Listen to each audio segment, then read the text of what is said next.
rough, has gone from lifting weights to gaining weight, packing on more than 70 pounds on purpose. And what he says is an attempt to help others get in shape. Drew and his lovely wife Lynn will join us live in just a moment. They're right over there in the studio. Hi, guys. But first, to look back at Drew's journey from fit to fat. Meet Drew Manning, a self-proclaimed fitness addict who has dedicated his life to working out and eating healthy. So, why is this personal trainer almost 80 pounds overweight? This was him back in May. I've always been the fit guy. So to better understand what some of my clients go through, I decided to let myself go for 6 months. No exercise, unrestricted diet. 25 weeks ago, Drew had a 34.5-inch waist, 17-inch neck, and weighed 193 pounds. Today, he has a 47.5-inch waist, 19-inch neck, and weighs a hefty 269 pounds. With the support of his wife, Lynn, he has documented his weight gain on his website through weekly weigh-ins, photos, blogs, and videos. This week, corn dogs is what you guys want to see me eat. In just the first month, Drew gained an astounding 21 pounds. This right here wasn't there. I wasn't there before. I just walked up the stairs, so I'm a little bit out of breath. And as the weeks progressed, the weight took a heavy toll. It's already really hard, I'm not going to lie. Sometimes I doubt, what am I doing? Are you crazy? It affected all aspects of his health. My glucose levels were high, my blood pressure was off the charts. So it's getting a little scary. Everyday tasks became a struggle. You have these rolls of fat everywhere, kind of impeding you from, being able to tie your shoes. His once Adonis-like figure replaced by a much larger physique. So that puts me up at 76 pounds almost, which is unbelievable. Now begins the real challenge, the journey to reclaiming his former fit self. All right, so that kind of sums up what I was trying to do with this whole fit to fat to fit idea. And as crazy as it sounds, for some reason when I thought this up, it clicked in my mind and it made sense for me. Even though a lot of people would tell me, it's really risky medically and, it's pretty dangerous or people might take it the wrong way. For some reason, it made sense to me. And I got it approved by my wife. Luckily, she was okay with this idea. I think it's because she was pregnant at the time and she liked the idea of having all this extra food in the house. So anyways, so let me go over, summarize really quick what the idea was. So for 6 months, I could eat whatever I want to, right? There was no restrictions. There was no exercise involved for 6 whole months. And then the next 6 months, I had to walk the walk, put my money where my mouth was, and lose the weight that I had initially gained. And so it was a year-long journey where I would, gain the weight in 6 months and then lose it again in 6 months. Why? There's 3 main reasons why I did this, and it'll make sense once I explain these 3. But like I said in the video, the first reason was to gain a better understanding of what my clients who were overweight, to gain a better understanding of what they were going through. Because I couldn't relate, I would just always get frustrated with why they came up with excuses of why they didn't do what I was telling them to do, right? And I felt like this would give me a better understanding, and so I could better relate to them and they could better relate to me as well. The second reason was because, in a weird way, I wanted to inspire people totally different. How many of you guys watch The Biggest Loser?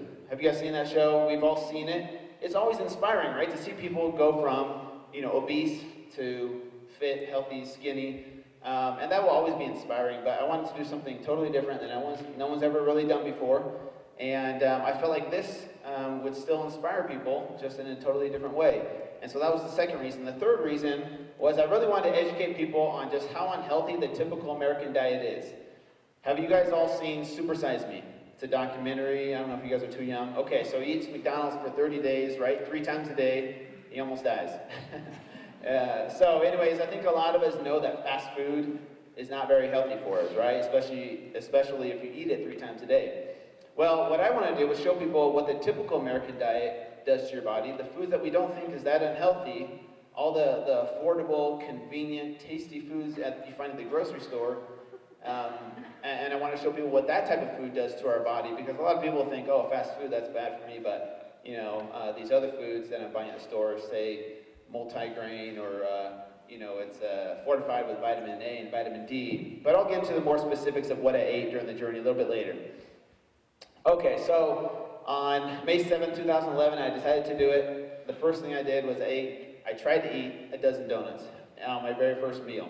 It didn't go so well. I almost threw up, and I only got to 7 donuts. But I just ran with this idea, you know. All of a sudden, I didn't have to go to the gym anymore. And I'll be honest, the first 2 months were fun. I could go to the grocery store. I didn't have to worry about buying broccoli or spinach or carrots. I just went straight for the cereal aisle and got, you know, boxes and boxes of Cinnamon Toast Crunch. Have you guys ever eaten Cinnamon Toast Crunch? It tastes really, really good. I'm not gonna lie. And then I got a lot of soda, Mountain Dew, and it was fun for the first couple months to let myself go completely. And you know, people are kind of surprised when I tell them that it was fun, because I was supposed to be this personal trainer who hates unhealthy food, but really, I had fun with it for the first couple months until I started snoring, and my wife did not appreciate that, of course, because she didn't sleep very well, and neither was I. But then I started noticing little things physically that became harder. I didn't know I was going to have to hold my breath to bend over and tie my shoes, or to bend over and clip my toenails, or to walk up the stairs. And I had a 2-year-old daughter at the time, and you know, 2-year-olds have so much energy. I didn't know I was going to lose a ton of energy and not be able to play with her for more than 2 minutes before getting winded. So physically, it took its toll on me. And the other thing that surprised me was how this affected me mentally and emotionally, right? I knew physically the man boobs were going to come, and the big gut, and the big love handles. I knew that was going to happen. I did not know how it would affect me going out in public, and having to deal with strangers, you know, now being this guy who was overweight versus, you know, Mr. Confident, fit guy before. I was unprepared for that part of it. I didn't know how it was going to affect my confidence, you know, with my wife. And, you know, I'm trying to think. I'll keep it PG rated. But basically, it was really hard for me to see myself, you know, without clothes on, because I was used to having the six-pack, and I liked the way I looked, but now I did not like the way I looked. And I was afraid that my wife wouldn't like the way I looked, but really, it was the lack of confidence that was unattractive to her. It wasn't so much my belly, it was the fact that I didn't like the way I looked.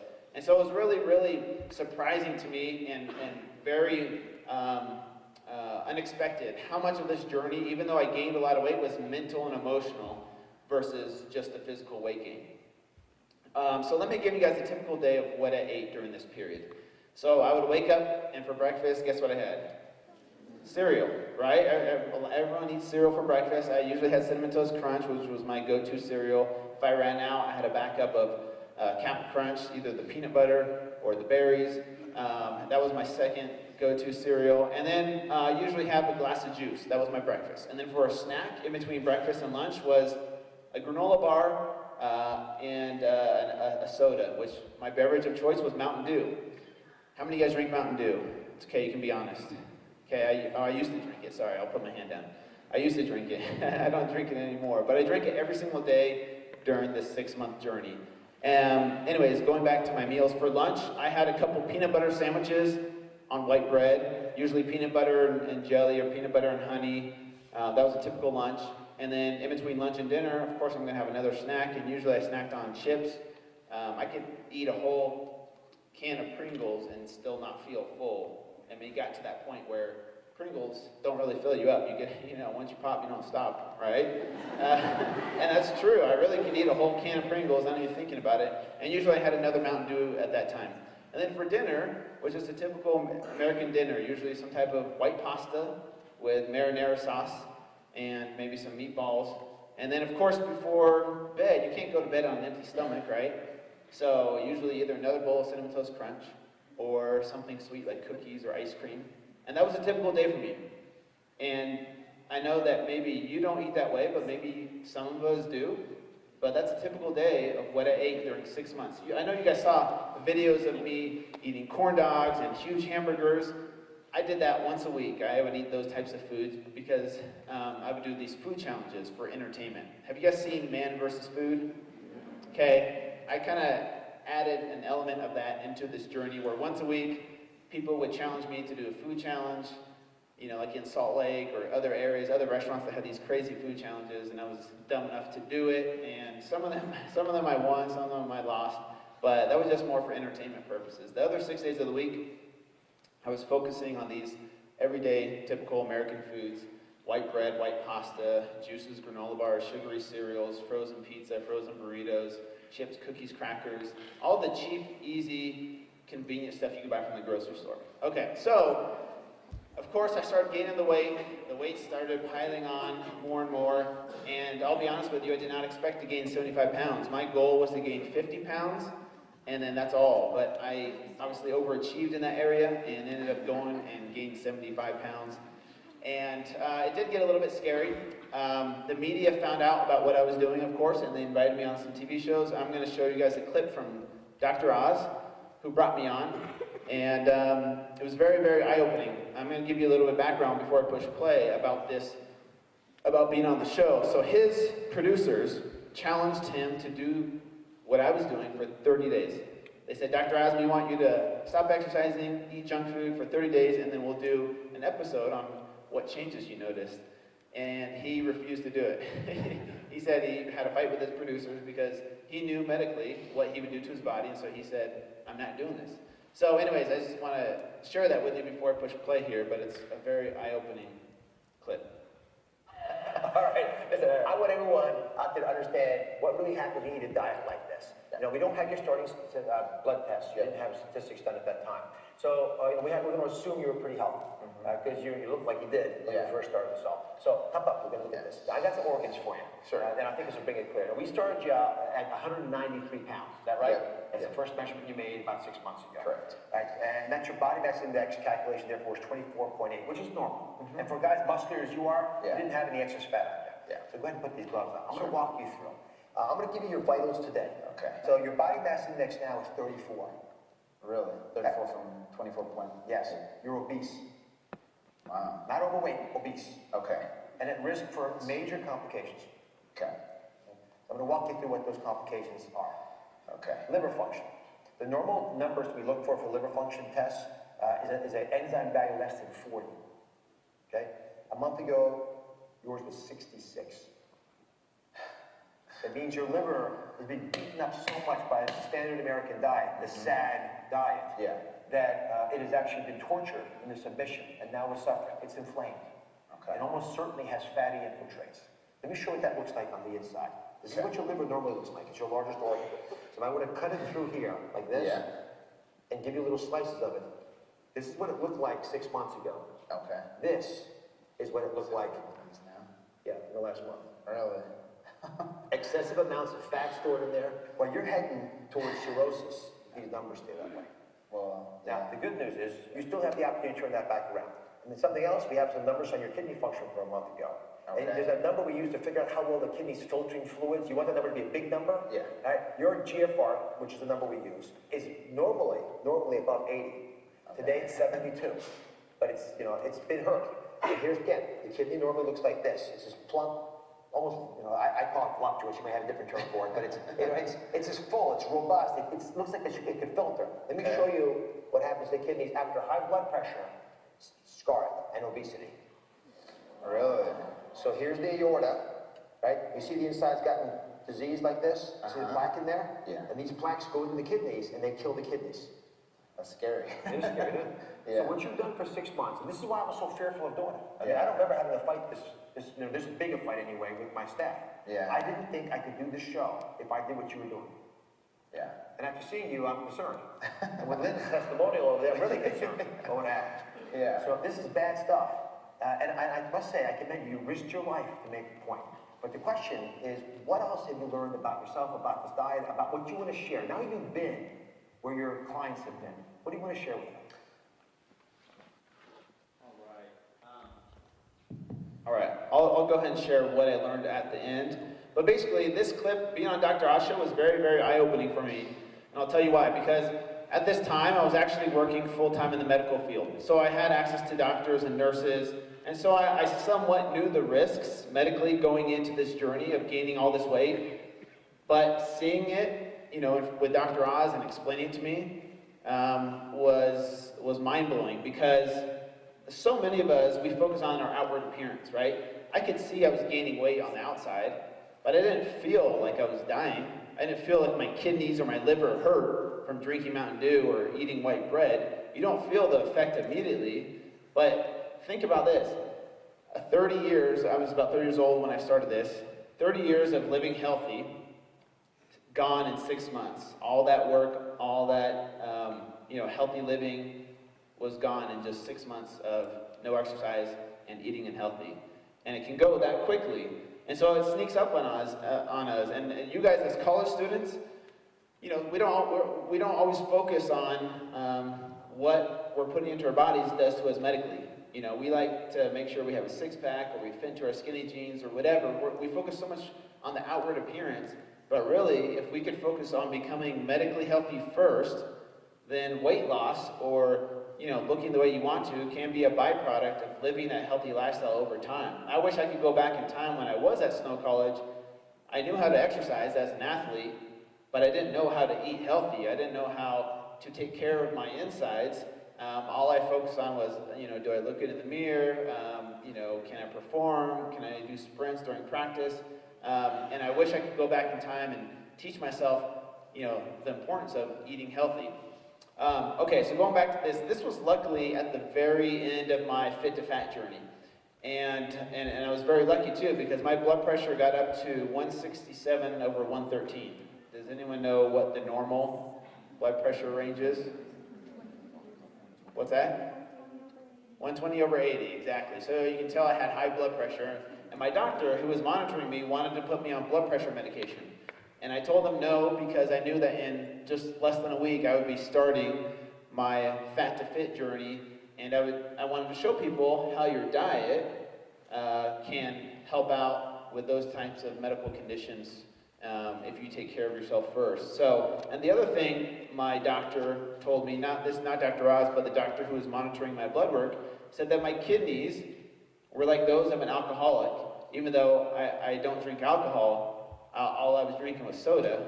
It did the same type of damage as if I was an alcoholic, which was very surprising to me and to a lot of other people that I told that to, because we think, oh, well, I'm not drinking alcohol, so I'm good, I'm healthy, but soda can be pretty damaging to your health, medically speaking. So just something to think about. I'm not trying to use scare tactics like, hey, don't ever drink soda, don't ever eat cookies, don't ever eat white bread. I'll kind of explain what I'm trying to get across to you guys in the end. Okay. So now it's time to walk the walk, put my money where my mouth is, and lose the weight, right? Well, what I decided to do for the first 30 days was to skip exercise completely.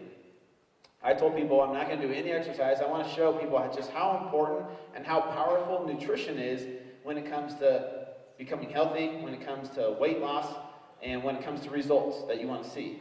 So for the first 30 days, I skipped exercise altogether. I went from about 5,000 calories of processed goodness to about 2,000 calories of real whole foods, though. And so I didn't starve myself, right? I didn't eat 500 calories a day. I ate 2,000 calories spread out over 5 meals, and focused on real, clean, whole foods. And for 30 days, I did that. Now, I'm going to be honest with you guys, the first 2 weeks were hell. Getting off of Mountain Dew and Cinnamon Toast Crunch and things like Zingers. You guys know what Zingers are? Those little, red coconut. I would get those every time I went to the gas station. It was one of my gas station addictions, I guess you could say. But to go from that to clean eating was really, really hard and very surprising to me, because I felt like crap. I finally understood what my clients were telling me when they would say, you know what, it's really hard to give up my soda. I tried for a week, but then I gave back in, or I cheated, I had some cookies or cake or whatever it is. I finally realized where they were coming from, because I kind of felt those withdrawal symptoms of getting off of that food, and we don't realize how addictive sugar and these types of foods can be. I know we know, drugs, they're addictive, they're bad, stay away, blah, blah, blah, but still, we sweep sugar and processed foods under the rug because, well, we need food to live, right? And it's legal, and it tastes really, really good, and it doesn't kill you right away, or you don't feel sick from eating it right away, but it can be just as addictive. And so that's the scary thing. But anyways, after about 2 weeks going through this hell, it did get easier. So it does get easier if you're trying to change your diet and it sucks right now. I understand. I completely understand. But your body does adjust and it does get better the cleaner you eat and you go through this detoxification period. It does get easier. Well, in those first 30 days of just clean eating, not exercising yet, I did lose 19 pounds, which is cool, right? But more importantly, all my blood work, my glucose levels, my triglycerides, my HDL, my LDL, my blood pressure, in just 30 days of eating clean went back to normal levels without any exercise yet. The other interesting thing was hormones. So testosterone, right? As guys, we definitely want high testosterone. As a guy, you do not want low testosterone. My testosterone was in the low 200s at my heaviest, which is very low. You don't want it that low. And then in those 30 days of eating clean, it more than doubled to 475 in just those 30 days without any exercise yet. And so it was really eye-opening and really telling to just how important, how powerful nutrition is when it comes to seeing the results you want to see. Now, of course, I didn't have my six-pack back yet, right? Now, after those 30 days, I had to go back and exercise. And for the first time in my life, let me try and explain this to you guys to get it across to you, right? I loved going to the gym. I was confident I could go to the gym, work out, feel good, wear a cut-off sleeve shirt. Now I was going back into the gym as an overweight guy and was worried about how people would perceive me. Are people looking at me, judging me? Is my belly shaking? I'm trying to keep it all in. I would wear loose clothes. And so it was really, really different for me to go in as an overweight guy. And now, nobody was mean to me. Nobody pushed me or said anything mean. But, I finally saw what my clients saw when they would tell me, I don't like going to the gym. I feel out of place. Whether people are judging you or not, you feel judged. And it was really different for me to experience that, but very eye-opening as well, very humbling. So anyways, I did go back to the gym. By no means was it easy. I obviously did get back to fit, right? Otherwise, my book and this whole thing wouldn't be called Fit to Fat to Fit. It would be called Fit to Fat and Stuck, or, I did get back to fit, I promise. But it was way harder than I ever expected. And the mental and emotional battle that I went through was the hardest part of it. Yeah, physically it was hard to do push-ups again, hard to do pull-ups. All of that was hard. The hardest part was dealing with the mental and emotional side. And I'll get into that a little bit later. But it was really cool because what I wanted to do with my website, because now that I had all these followers from the media attention, I wanted to invite as many people as possible to do this journey with me. So I posted exactly what I ate every single day on my website. I posted my exact exercises I did every single day for those 6 months so people could do it with me. At the end of the 6 months, of course, I got my body back, which was cool, but more importantly, I got sent in a bunch of testimonials from people that did this journey with me. They call themselves Team Drew from all over the world. There's hundreds of these people that did this program with me. And remember, one of my goals, or one of the reasons why I did this, was to inspire people to live a healthier lifestyle. And it was really cool to see that come to fruition with all these people from different backgrounds who had been overweight for years, and to see their success was really, really cool for me, because that's really what Fit to Fat to Fit is all about. It wasn't so much about my journey. I did that for me, but it was more about these people who embraced this lifestyle change. And I loved sharing their stories with everybody, because people found that more inspiring than what I did. And so that's why I always tout their stories to others. Okay, how many of you guys have seen Extreme Weight Loss on ABC? Nobody? Okay, so it's kind of like Biggest Loser, but it's on ABC. Chris Powell's the trainer. Anyways, they invited me on as a guest trainer on season 3. This one girl was struggling. A little bit of background really quick is she was struggling with her food. So Chris Powell, the trainer, he said, you know what? I'm going to eat your diet for 24 hours and you have to eat my diet for 24 hours. I'm just going to show you how bad your diet was and what it does to someone that's healthy. So Chris went out, started eating her food. She's like, okay, this is what I ate for breakfast. They went to McDonald's, got 2 Egg McMuffins, a large Coke, and a hash brown, and he starts eating it. And, first it tastes good, and then afterwards he's feeling a little bit sick. Well, 2 hours later, she's like, well, every day after that, 2 hours after that, I go and get 2 donuts. So they go to the store, he's eating 2 donuts. He's starting to feel really sick at this point. Well, at 1 o'clock, so 2 hours later, she's like, okay, well, this is when I go to lunch, and she goes back to McDonald's, and she gets a Big Mac with fries and 20 chicken McNuggets. So he's starting to eat this. 2 bites into the chicken McNuggets, he throws up on camera, and he throws in the towel. He's like, I'm done. He's like, I can't do this for 24 hours. I know I promised you. And so anyways, the producer, after this, heard about my story, and he called me up. He's like, hey, you did this for 6 months. Do you mind if we bring you on and share your story to help this girl out? I'm like, of course. So anyways, it was kind of funny. If you have a chance, go Hulu that and see if you can find that clip. It's pretty funny, actually. I felt bad for Chris, but anyways.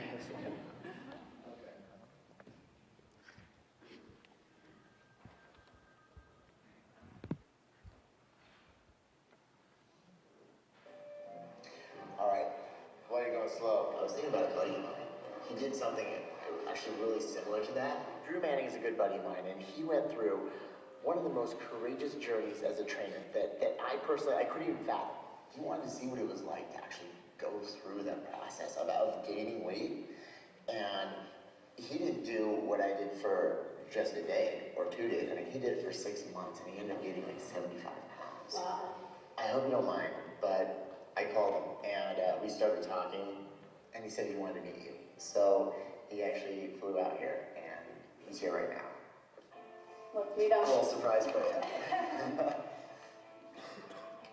Oh, wow.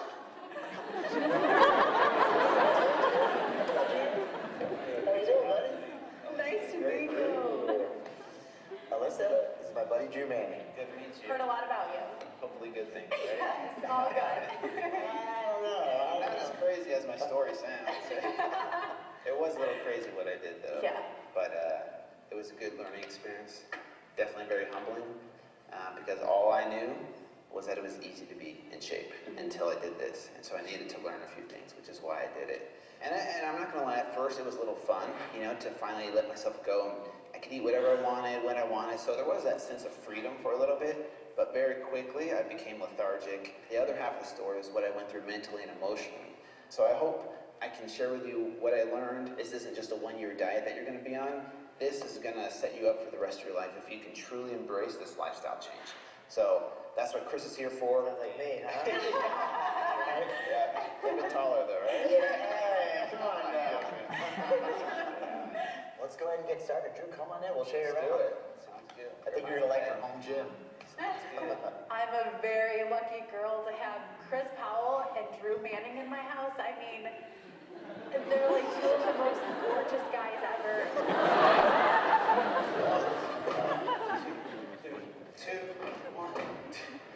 I'm so glad that Chris flew me out to meet Alyssa. I really think that my story could inspire her to continue living this healthy lifestyle. Go.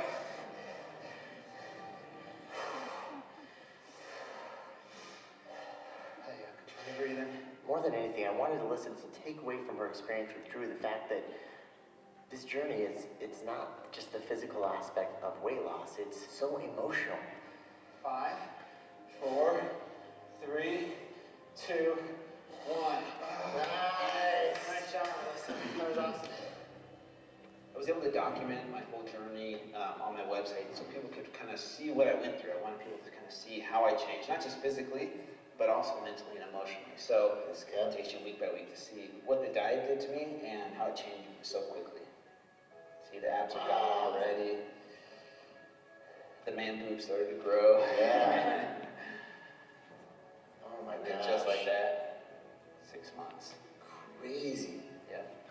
Did you work out at all? No exercise. No exercise for the whole 6 months. Oh my gosh. And then you can see how diet and exercise, that's how I did it, changed. I didn't starve myself. I didn't go on some crazy extreme diet.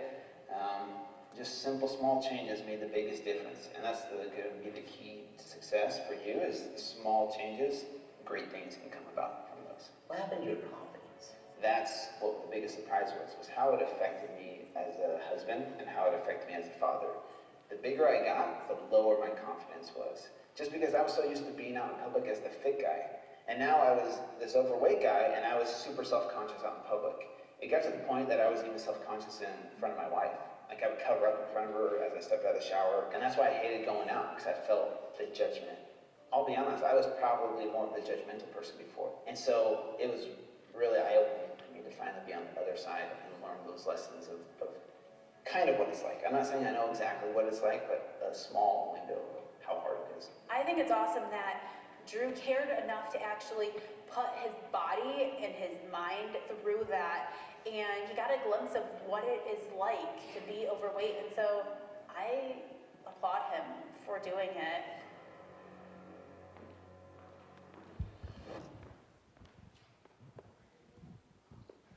All right, so that was really cool to be on. Chris, if you don't watch the show, I definitely highly recommend it. Chris Powell's one of the most down-to-earth, humble guys you'll ever meet, on camera and even off camera. So it was really cool to be a part of it and to meet Alyssa and help her out with her journey. So anyways, it is reality TV though. It's kind of funny, you know, kind of seeing what goes on behind the scenes. We only see what happens on, you know, when they edit everything. But anyways, it was a good learning experience. Okay, now I want to get into really what I came here to talk to you guys about, and that's what I learned from this, because, you know, I don't recommend doing what I did, right? But I just want to share with you what I learned. And one of the biggest things was how powerful and how real food addiction is. Before, I used to think my clients were just being lazy and they lacked willpower and, you know, why can't you just stop drinking the soda? It's so easy. Until I finally went through it and realized the emotional connection to food is way more powerful than some of us who have always been fit than we think. And it was very humbling to go through that, but I finally understand that side of it now and have gained some empathy from doing that. Also, like I talked about in the clip, transformation is more mental and emotional than we give credit for. We love diets here in America, right? And the diets focus on the physical aspect of weight loss. You know, eat this, don't eat that, new exercise routine, you know, 90 days, do this. That's important, but the key is overcoming your mental and emotional challenges, and that's how you make it a lifestyle change versus just another fad diet, which we've all done. I said in the clip as well, you know, I don't pretend to know exactly what it's like. I did what I did for only 6 months. In no way do I compare myself to someone that's been overweight for years and try and say, look, you know, I did it, why can't you do it? That's not what I'm trying to say. All I know for me is that I gained a better understanding versus who I was before. And then this one's really hard for me to get across, especially to Americans. It's not about being fat or skinny. You know, we focus so much on our looks and the scale weight versus the more important thing, which is our health. And we focus so much on our outward appearance and what it says on the scale. Sometimes we compare ourselves to others when we see TV shows like this or The Biggest Loser, where someone lost 20 pounds in a week and we lost 0.2 pounds, and we think, well, this sucks, I'm doing something wrong, so I'm going to quit and give up and go back to my old ways, when really it's not about being fat or skinny, it's about becoming medically healthy first, and then weight loss will take care of itself over time. You know, I actually recommend getting rid of your scale for a while. I mean, some people it's good, but for other people, especially women, they beat themselves up a lot over, you know, if the number's not going down and they think they're doing something wrong or they think they're worth less, and it does play a mental game in your head when you get so fixated on that number. And then the last thing that I tell people is that it has to be a lifestyle change, right? We've all done diets before. They work temporarily for some, but then most people gain the weight back. The key is to make it a lifestyle change, and in order to make it a lifestyle change, you have to know how to overcome your mental and emotional challenges versus only focusing on the physical aspect of weight loss, which is meal plans and workouts, which are important, but the key is the mental and emotional challenges. Okay, I'm actually going to bring my wife up here to talk really quick because about something a little bit off topic, but basically we all know being healthy is great for our physical bodies, right? But also I want her to talk about the emotional benefits of exercising and eating healthy, because you know we focus so much on just what exercise and eating healthy does for our physical bodies, but I want her to talk a little bit more about what it does for our minds, especially specifically when it comes to things like suicide and depression, and she's going to touch on those subjects really quick. So please give my wife a hand. Her name's Lynn, and she's going to talk to us. really quick, because I actually hate public speaking. Unlike my husband, who does it all the time and loves it. But I did want to touch really briefly on, as Drew discussed, on the mental and emotional side of eating healthy and exercise.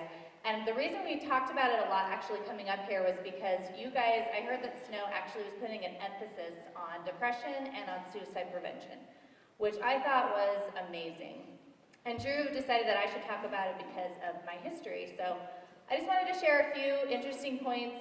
I know this is kind of like a somber type of discussion, so we put it in the middle, and then he'll end with something on a little lighter note. But I grew up in a really difficult circumstance. My family life wasn't very easy. I grew up in a family full of abuse and drug addiction. And actually, when I was 10, my brother tried to kill himself. He was 13 at the time. And so we struggled with that all growing up. And then when I was a senior, I actually tried to kill myself when I was a senior and I was hospitalized. So I actually dealt directly with this. And a lot of people are surprised. Actually, most of my friends don't even know. So I was debating whether or not I would share it with you. But I felt like because Snow College was putting an emphasis on this, that I really felt strongly that I should share my experience. And the reason is because I think a lot of times we don't talk about these things. We don't talk about depression, we don't talk about suicide. I actually was really obviously saddened like everybody else when Robin Williams took his life. But one of the things that I thought was pretty incredible was everybody rallying and talking about mental health and mental health issues. And it's not something that people discuss very often, and I think it needs to be brought up more. And so I felt like I wanted to share that with you guys, to share, depression affects 350 million people worldwide. Think to yourself, do you know someone that's depressed? Do you have a family member that suffers from depression? Do you suffer from depression? It happens all around us, and a lot of times we're naive to the situation. And I just feel like, by bringing it up, by being open, by letting everybody know that this is something that a lot of people struggle with, probably somebody within eyesight of you is struggling with it, and that you're not alone, that there's a group of people that, are going through the same thing and understand what you're going through can mean a lot. So hopefully Snow puts up the information as far as hotlines and other things that can help with that. But one of the biggest things that helped me, which is what me and Drew like to talk about, is health and fitness. So I'm a women's fitness specialist. And for me, I tried, I suffered all through growing up. I tried every sort of medication, and for me, nothing worked. But what was really interesting was eating healthy and exercise did. So I don't take any medications. I'm in a much happier place in my life, and I got there through diet and exercise, which sounds a little crazy. But some interesting stats. There's 2 different studies done. One study in 2005 showed people over a 3-month period. They had them exercise for 30 minutes, 5 times a week. And within 12 weeks, it decreased their depression by 50%, which was pretty amazing. But my favorite actual study was done in 1999. They took a group of people and followed them for 6 months. And half the group they gave antidepressants to, and half the group they had exercise for 30 minutes, 5 times a week. And that group, after 6 months, actually were happier and had better results than the people that were even on medication.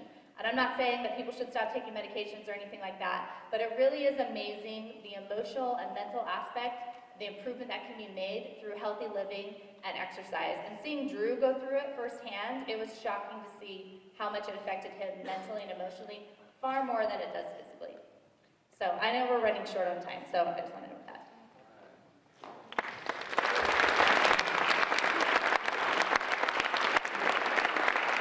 All right, we're going to go ahead and wrap up. I actually was surprised that she shared that. I didn't think she was going to share that, but I know it took a lot of courage for her to do that. So yeah, hopefully you guys can take away a little bit of just how the way we live and what we eat can affect us more so than just our weight. So we are going over to the GSC, this way, that way, I don't know which way. We're going to the GSC, quick little fun workout. It's going to be really fun, I promise you guys. We're not just doing bench press, so girls, don't be intimidated. My wife's going to be there as well doing the exercises, right? Okay, you're not going to back out. Okay, she's going to be doing them too. And we do have, if you guys need to run off, we do have my book, Fit to Fat to Fit, which is available for $15 outside here. They're already pre-signed. You can pick one up now, or you can, after the workout's done, I can personalize the book for you if you want to after that. Also, really quick, we are going to be announcing this Lose 2 with Drew program. So what I'm doing here for the next, this semester and next semester is I'm going to be hooking all you guys up with a program to follow with specific grocery lists, meal plans, workouts, all for free. We'll just email them out to you. It's going to be weekly, very detailed. You don't have to think about it. It says exactly what to buy. It's very simple to follow, and you guys can do this program with us. And the goal is to obviously lose 2 with Drew, 2 pounds a week, which is very doable for some, right? For others, you don't have to worry so much about weight loss, but the program is, like I say, grocery list, meal plans, workouts, and a fun challenge tracker. And you can get all the details. What we'll do is we'll have a sign-up sheet outside if you want to just put your email in, and we will email the programs out by the end of this week, so you guys can start on Monday, of course, right? That's when everybody starts the program. And then I will come back at the end of spring semester to do a kickoff with a bunch of gifts and giveaways and prizes to those who stuck with the program, and we'll do this huge reveal. So it's going to be really fun. And also, homecoming, September 26th, 10 p.m. I know you guys are still awake at 10 p.m. There's going to be a 5K. Where at? I don't know where it's at. Somewhere here at Snow College. There's going to be a 5K at 10 p.m. So I would do it, but that's kind of, now that I have 2 kids, I'm in bed by 10 p.m. So I don't have as much energy as I did back in college. But, okay, anything else, Celia? We will see you guys at the GSC, and thank you. I appreciate it.